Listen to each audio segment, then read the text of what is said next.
Videos देखने के लिए सब्सक्राइब करें जनसत्ता.com, बेल आइकन दबाकर पाएं लेटेस्ट नोटिफिकेशंस।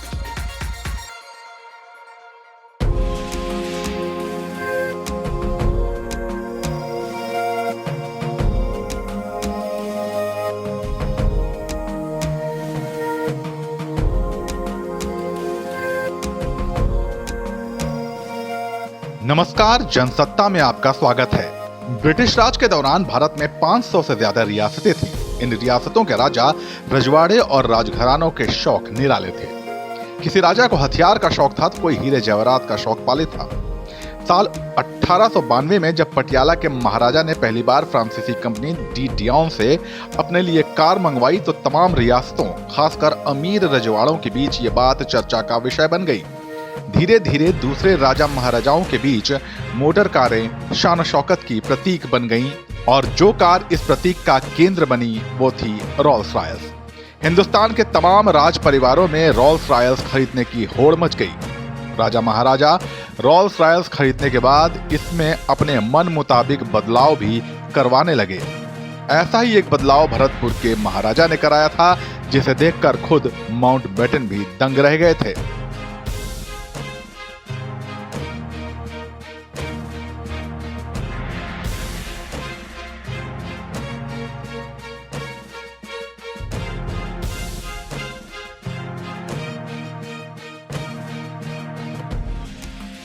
चर्चित लेखक और इतिहासकार डॉमिनर लॉपियर और लैरी कॉलिंस ने अपनी किताब फ्रीडम एट मिडनाइट में भरतपुर के महाराजा की रोल्स रॉयस का विस्तार से जिक्र किया है। वो लिखते हैं कि भरतपुर के महाराजा की कार उस वक्त की सबसे आधुनिक कारों में से एक थी। इसकी बॉडी चांदी से बनी हुई थी और छत भी खुलने वाली थी।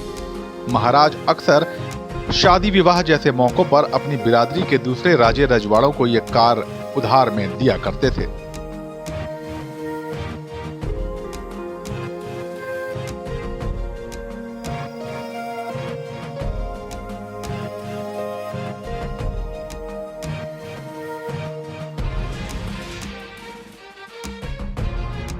ऐसी ही एक और रोल्स रॉयस उन्होंने खास तौर पर शिकार खेलने के लिए तैयार करवाई थी।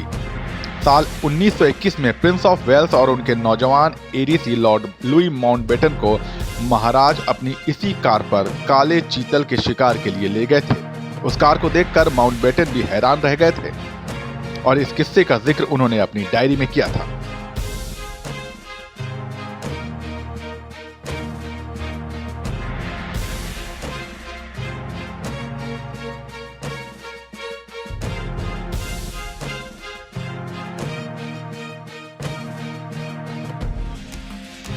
माउंटबेटन अपनी किताब में लिखते हैं कि वो मोटर कार खुले जंगली इलाकों में गड्ढे और बड़े बड़े पत्थरों पर कूदती फांदती इस तरह चल रही थी जैसे समुद्री तूफानी लहरों पर कोई नाव चल रही हो। भारतीय रियासत के राजाओं से जुड़ा ये किस्सा आपको कैसा लगा, कमेंट सेक्शन में हमें जरूर बताइए और ऐसे ही किस्से जानने के लिए बने रहिए जनसत्ता के साथ।